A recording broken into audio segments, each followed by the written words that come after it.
Welcome to another fabulous episode of Five Lemons Laughing. I'm Amanda, and I'm here with Morgan, Melissa, and Penny. Drusilla is hanging out with her mom, so we're sending her lots of love. We have an exciting episode today. So, have you ever wished for a roadmap when life takes an unexpected turn? Or wonder how to stay grounded when nothing is certain? Well, what if instead of resisting the unknown, we could learn to dance with it and even discover new strengths along the way? So today, let's talk about not pushing it away. Let's talk about not like ignoring it, pushing it away, or just letting go of it completely. Let's talk about befriending it, like befriending the uncertainty, because we all have it. So how do we build that like knowing, that strength, that inner resilience? So when things fall apart, the things are especially expectations, um, answers aren't clear, that kind of thing. Our future feels foggy. What can we do? Um, Apps, we can have some curiosity, some self compassion. And of course, we talk about this all the time, willingness to not just survive through it, but actually like thrive and learn something from it. So let's dive into it. Well, before we dive into it, Melissa, the controller in me is freaking out Yes, a bit, right? it is. Well, because unexpected things is Mhm. a little out of control. So, like, that part of me is going, it better be a pretty fun dance. Well, I'm just curious if anything specific prompted this topic. I think it's a great topic. I'm just curious if anyone life experience brought this topic forth today. Well, there's so much uncertainty out there in the world. I mean, things are changing on our landscape almost every hour of the day. And so when we were developing this, I know, Morgan, you weren't there, this topic, we thought, I think our listeners and ourselves could use a conversation around how to deal with that uncertainty and how to keep moving forward and how to keep just, how to have that inner resilience to know that this too shall pass. And, but some people are really freaking out. I mean, a lot of people are really freaking out that we're going to hell in the handbasket and, there's no way to recover. And so that's why we thought that it would be a good idea to have this episode today. Okay. Well, I just want to say, this too shall pass, but uncertainty will not pass. Uncertainty is the fact of life, and it's not a bad thing. I mean, for a while there, almost every episode, I was referring to that Deepak Chopra book, the Seven Spiritual Laws of Prosperity. Is that the name of it? Mm-hmm. But one of the laws is all about the wisdom of uncertainty and the power that lies in uncertainty. And it's a complete 180 of the way that we tend to operate in the world. But leaning into that uncertainty is really where like life opens up for us and possibility and potentiality opens up for us. But it is a retraining of the mind to get comfortable in that space versus kind of fearing and avoiding pushing against that space of uncertainty. Yeah. Or freaking out, right? Or freaking out. Yeah. Yeah. Yeah. Yeah. Well, how about this? I have no idea where I'm living from September on for the rest of my life. I have no home. I have no backup home. We have, it's all, I can't live in our 10 by 10 storage unit that's packed with stuff. So I have no cars. So there's a lot of uncertainty in that. And I'm kind of excited. It's kind of exciting and kind of, I'm not letting the fear overwhelm me, but I have been there with the fear of this before. But now I think I've walked through it again, like with the resilience, and I work on my faith and I work on knowing that no matter what happens, it's going to be for my good. So, and I think maybe a year ago, this would have been like completely out of my comfort zone. as a control freak, maybe first post control freak for some things, but yeah. But it has been a process. It hasn't just been like I woke up and it happened. It came in steps, small steps. And I think, and there's more to come. And I also don't like, a lot of people are very interested in curiosity and, like kind of the child's mind. That's not what it is for me. It's just, it's, we've talked about this before, almost like chapters closing and new ones opening. And it just feels like this is where I'm being led. But it is a lot of uncertainty. Yeah. Yeah. I love how similar our paths are, Melissa, because what you're describing reminds me of when we first moved to Costa Rica a few years ago. We had a 1-month rental lined up. And then before that one came to a close, we lined up another 6-week rental, and we didn't know what we were doing after that. And, everything just fell into place perfectly. But in a way that we couldn't have orchestrated or planned for or known, what was to happen. It just everything lined up. We ended up, finding a property, and that was within our budget, and building a house and selling a house. And, anyway, just the way things stacked up was just really divinely orchestrated. And it's because of our willingness to, I think it's because of our willingness to step into that unknown, take the leap without knowing where it was going. And that develops that trust muscle, Yes. So, and now we're living in an RV, and we don't know what we're going to do, period. Like, we don't know, we have money that we'd like to invest. We'd like to buy a property somewhere, but we don't know what we're doing. We don't know. And people are like, "Are you back from Costa Rica for good?" I'm like, "Is anything for good? Like, I don't know." Yeah. And it's just a whole new way of being in the world, but it's really helping me to develop my trust. And really, when we think that we are control freak, Amanda, it's like, what are we doing? We're trying to we're putting our faith and trust in things of the world to keep us secure and safe. And so, yeah, I recommend blowing up your life and flying by the seat of your pants and seeing what unfolds. So let me ask Morgan, you and Melissa, like, if someone is tuning in for the first time to this, our podcast, first of all, welcome to those brand new listeners. And like, how did you get there? Right. It wasn't just, jumping out of the frying pan and into the fire. Like, what were some of the steps that you took to build that trust muscle? You want to go, Melissa? I think mine has also been about trust, and also looking at my fears. And I think in our topic, like dancing with the changes, I think that like I had so much fear that my life was going to fall apart, that it immobilized me, and it created my need to control everything in my life. And what I've learned is that my life is so much better.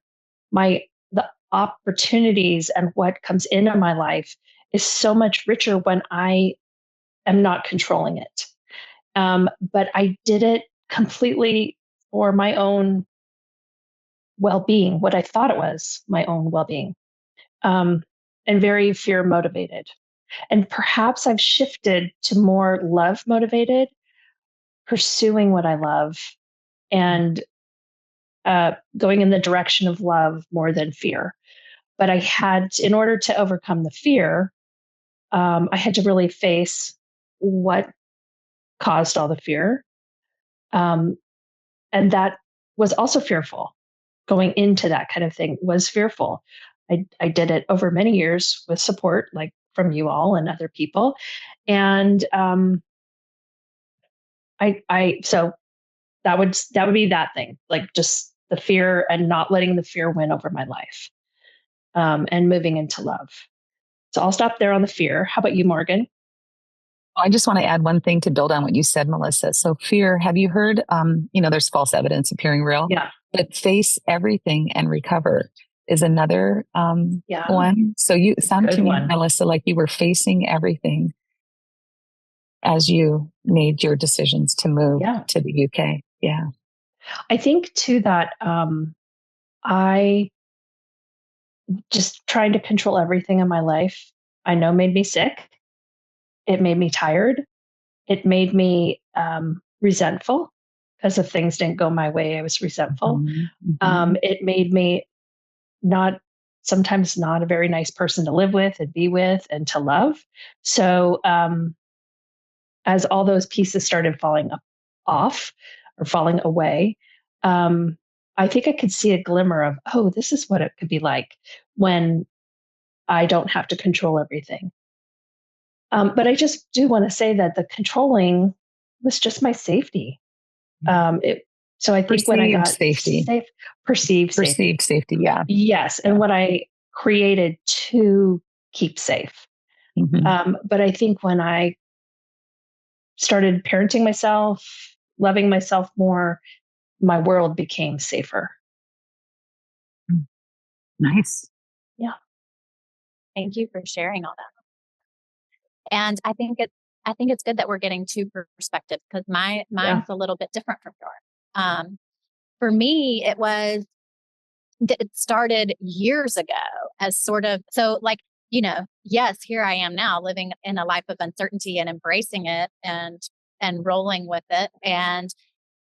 But it was years getting to this point. I mean, I started studying A Course in Miracles in 2016 and taking spiritual classes and stuff in 2018, probably. And somewhere in that window, I started getting this, it's kind of, it goes back to the intro to A Course in Miracles. Like, there must be a better way. Like, I just had this nagging feeling like,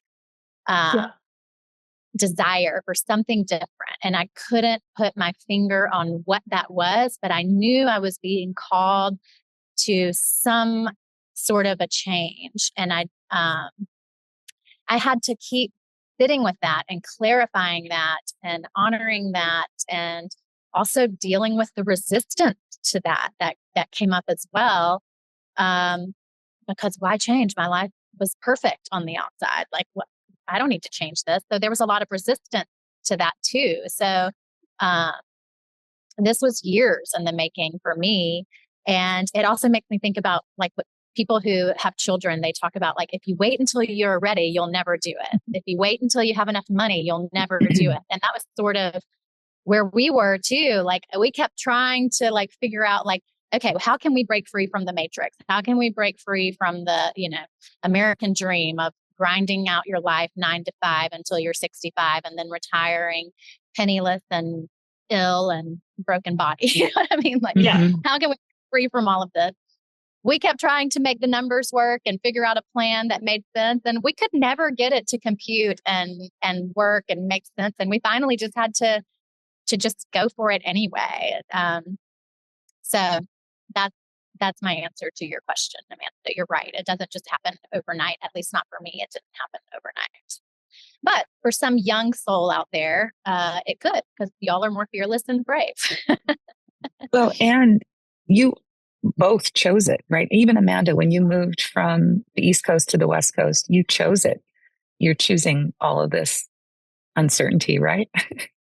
And that's really actually, that's a beautiful place to be versus it being kind of thrust on you, like some of the, the fires in LA, the flooding in Texas, things like that.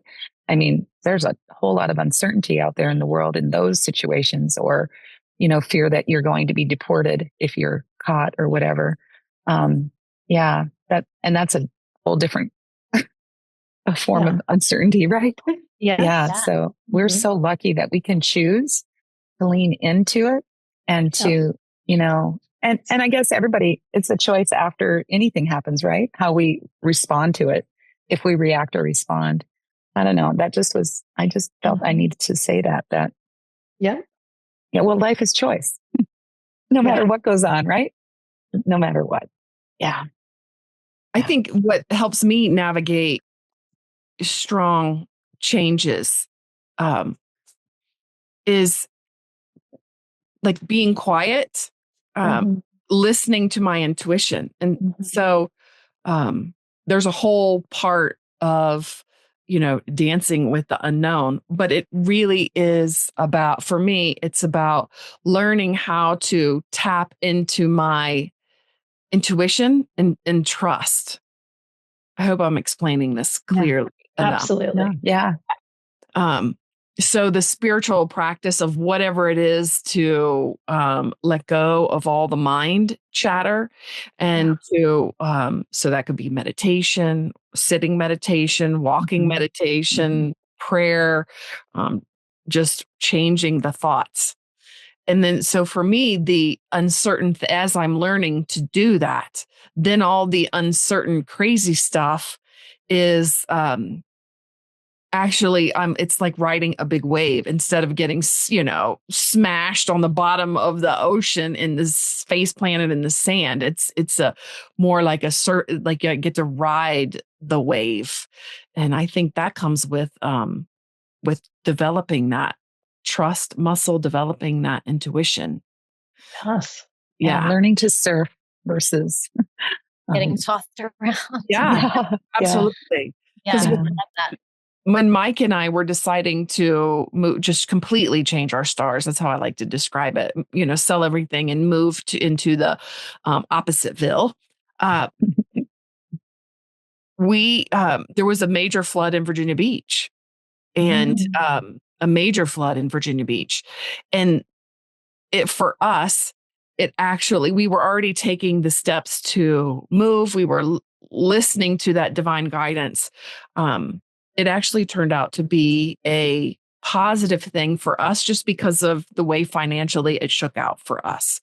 And I think it was a big deal. Were you impacted by the flood, Amanda? Oh, our house was flooded like 3 feet in. We lost everything. Oh, wow. Not everything, right? We had our lives, we had our pets, so we didn't lose everything, but we lost a lot of material things in the flood. And, but where we were in our transition to move, because of flood insurance and homeowners and where we were living at that time, we were actually we were fixing up a house that was once a rental property. So we were living in it. So that means our insurance was different. So the insurance money helped because we had to gut the house to sell it anyway. So it really helped us. And I think that's part of the dancing through the uncertainty was trusting the intuition. Yeah. Yep. Wow. That's a powerful story, Amanda. Yes. It is a powerful story because I can only think of what if we weren't listening to our intuition? What if it was different? Then that whole flood experience would have been different for us. And what strengths did you discover, Amanda, during those unpredictable times? Don't let other people's fear influence my, don't let other people's fear into my life. Because as we were, talking about changing our stars and selling everything and not actually, people were like, I just can't believe you're doing that. I would never be able to do that like that. How could you, like their fears were presenting themselves. And so that was a big thing. Yeah. That just reminds me of something that I heard on TikTok the other day. This guy was explaining basically, I guess like the law of attraction kind of, but like, how if something is spinning fast enough, it becomes invisible to the eye. Ooh. So, yeah. So when you're vibrating at a high vibration, people and beings and things at a lower vibration literally cannot see you. They cannot come into your sphere. So that's why, like, some people can walk through a dangerous situation or a dangerous, like a natural disaster and be completely unscathed because they're holding that higher vibration, not to like go into victim shaming or blaming or anything like that. But literally, we do have control over our lives, even when it seems like the world is out of control. If we can have control over our state of consciousness, our state of being, and like that's why spiritual practice is so helpful in a practical sense. We're allowed to experience and we need to experience the full range of our emotions. But if we can be committed to coming back to love as often as possible, and letting that be our anchor and our set point, then that is our protection. And that is, oh my gosh, I thought that was a bear behind you, Amanda. For those who are listening on a podcast, we video, and my dog looks like a small bear. He's so cute. You better tell us what kind of dog it is again. Oh, she is a Bouvier, and she's all black, and so yeah. cute. So Mhm. cute. And her name is Reba. Yeah, she's Reba May. So I also thought it would be helpful to just contemplate, like, okay, on a micro level, like just within your own life, what is the worst thing that you imagine could happen? And on a macro level, like if you look at the state of the world or the state of America, what is the worst thing that you imagine could happen?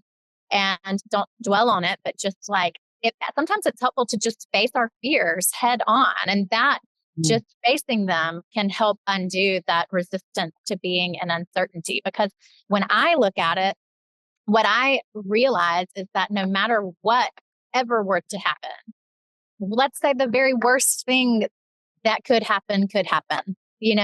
What is mine to do is still just to love my neighbor and to be helpful when and where I can. And that's it. And that's all I need to do, no matter what. And the example comes to me of like in World War II, like if we were in another situation like that in our nation, and it was just like a new witch hunt, and people, the only thing that I would do is love my neighbor and be helpful. And that's all there is for me to do. So I don't know. That's what I come back to. And that's like what helps me trust and know that no matter how uncertain things ever seem to feel, like that's my only business. That's all there is. Amen. Yeah. Yeah, it just niggles with me when you say that, Morgan, is that I just have to say, I'm just getting a little niggle. In World War II, a lot of the Germans just overlooked in the concentration camps. They knew what was happening and they did nothing. They did nothing. And so what I would say to that is look for the helpers, because there were also a lot of people. Well, there were. But that's what I'm saying. I want to be one of those helpers. I'm not going to look the other way. I'm not just going to send love to my neighbor. I'm going to go give my neighbor a hand.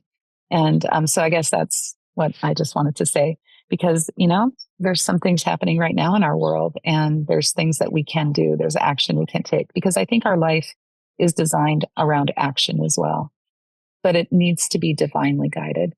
And a lot of times when I'm in control mode, I'm not divinely guided. It's fear-based. And so there is a huge distinction between fear and love.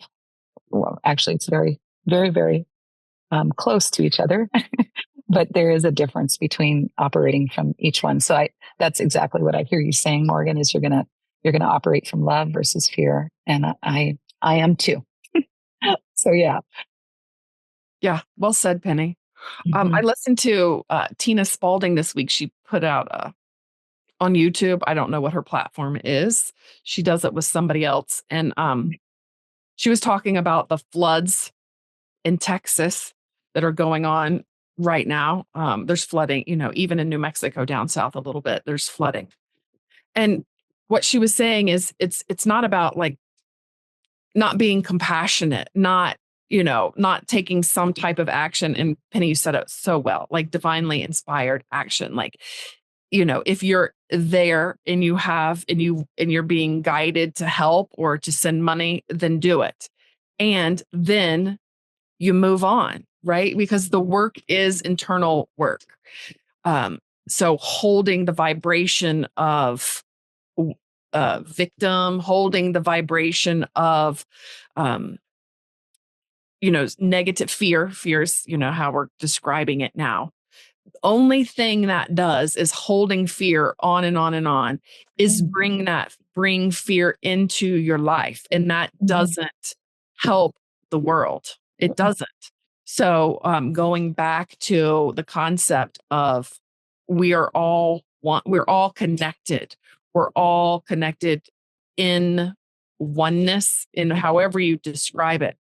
And then feeding into the fear only amplifies it. So like really just going back to cleaning up your own vibration and looking around your life right now. Like just take a inventory of your life right now. And is there fear-based stuff going on? Then, that's yours to do. Wow. That's really good. She didn't say it exactly like that, but that's what I got out of her discussion. I will look it up, what episode that is, and actually what the YouTube is, and we can put it in the link. Awesome. I think also fear and not being able to bend and dance with these changes is an attachment to something. So the attachment keeps us locked in a place that continues to create the fear if whatever our attachment may be. If we're attached to a pretty happy ending of our life, if we're attached to having all of our family alive and around us to make us happy, if some people are just attached to negative bias, like I'm gotta always see when the shoe's going to drop.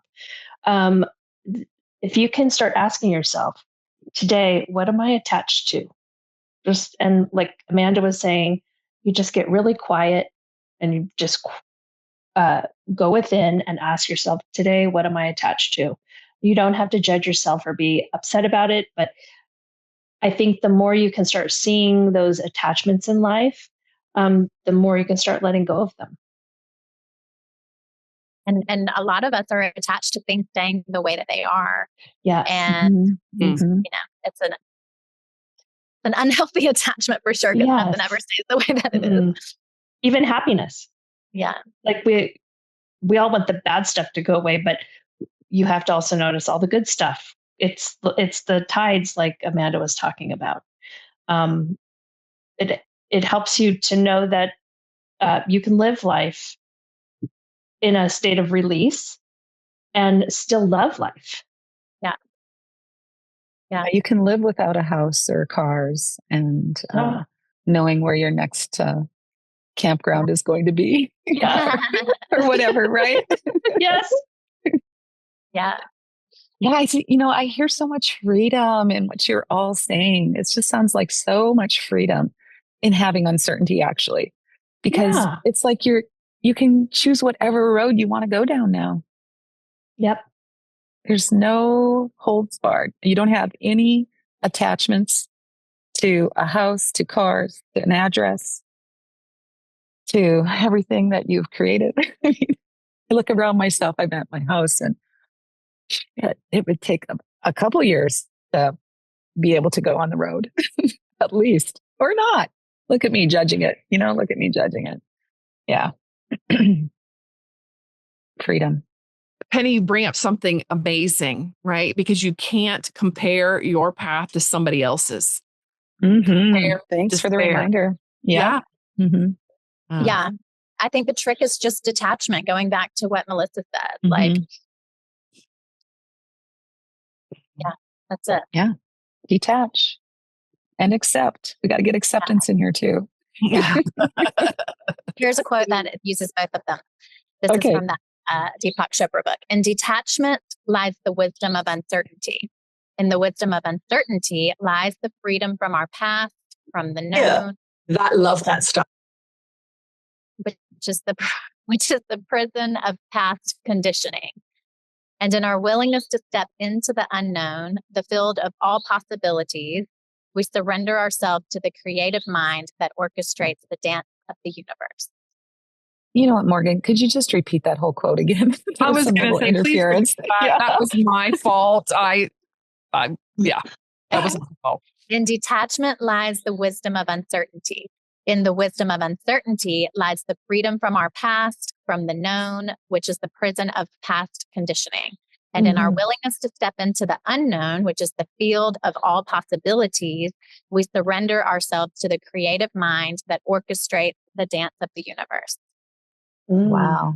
That's pretty much a mic drop right there. Yes. And who was that again? Where did it come from? Deepak Chopra, the 7 spiritual laws of success, of prosperity. Yeah.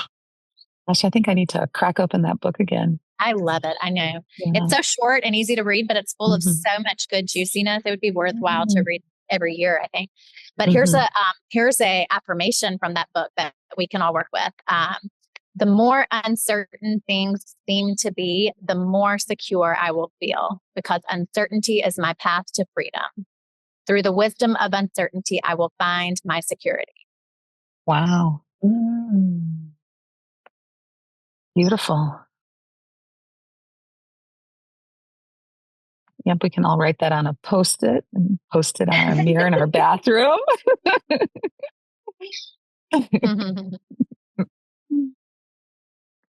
Yeah, there's so many things that we can do to really open ourselves up to uncertainty. Like you can take a curiosity walk, spend just 10 minutes out walking in nature and just noticing things that you've never really paid attention to. I think a lot of times we spend our day just going through what we're supposed to be doing and we don't even notice what's going on around us, and really reflect on being open to the discovery and how it feels in your body. Sometimes I can be so detached from how I'm feeling in my body. And so if I can stay connected to, my body, what's happening right now, then the uncertainty may not impact me as much too, because in the present moment, there's really nothing. This is all we have, right? Is this moment. Right. And so that's another tool we can use to move beyond uncertainty. Yeah. Any other tips or tools? I thought that was wonderful, Penny. Me too. One that I got from Tina Spalding when she did the 40 days and 40 nights with Jesus, which I think was back in 2019 or 2020. It's been some time, but Jesus through her said that when we get that kind of a urge, a whisper that says, I think I'd like to go for a walk, that spirit, that's our higher self calling us, because it doesn't ever should on us, or it's always very gentle. And then when the barrage follows that thought up with thoughts like, but it's raining outside, or I don't have the right clothes to wear, or I'm going to get all hot and sweaty and I just took a shower. All these reasons why not to is ego and fear. And the more we just do the damn thing that we feel initially inspired to do and shut down those other contradictory thoughts, the more we attune to that and can hear it more frequently and be inspired more regularly to the things that keep us aligned with our higher self. So that's how we get in the flow of like living in uncertainty and just doing the next inspired action is to just follow that. It's kind of like how so many of us get the thought like, I should call and make that doctor appointment right now. And then instead we just put it on our to-do list instead of just doing it right then and there. Like, yeah. Anyway, I don't know. I have to just share a quick little funny story. So I have become the irrigation whisperer. We have a lot of plants on our property and we have a lot of irrigation going to them, drip and sprinklers. And I will get this intuitive hit. Oh, I should go do this. And it's dark at night. And I walk outside and what do I hear but water gushing? And I'm going, oh my God, if I would have never come outside, I would have never known that our sprinkler system was broken. And we would have lost gallons and gallons and gallons of water. And so I've done it several times. And so I'm going, I think I better keep listening because it'll save on our water bill. So, maybe you should be a witcher. Yeah. Oh, yes. I have done that before with somebody who had the wishing sticks. It's amazing. It really works. It really works. Yeah. I don't know what y'all are talking about. Oh, when when you witch for, is it witching? Like witch for water? Yeah. It's this little, Yeah. it's like, I don't know, like a wishbone almost. It looks like a wishbone. Yeah. And the people who are totally connected to the vibration of water in the earth, they'll walk around with their little witching device. And as soon as they hit water, it just like float, it like goes right down and it shows you that's where the water is. Yeah. Interesting. It's It's amazing. like where to dig a well, where to Yeah. find the water for your property, that kind of thing. Yeah. Mhm. Yeah. So as you decide on where your next properties are, you might want to make sure that there's water. Yes. True. Something I will add on to what you said, Penny, is like you're practicing your intuition, right? You hear something go out. So like if your intuition ever tells you to sell everything and move, you're going to know what it sounds like. Right. You're going to have the confidence to actually do it. So like listening to the small things makes it easier when the big things come. Yeah. Yeah.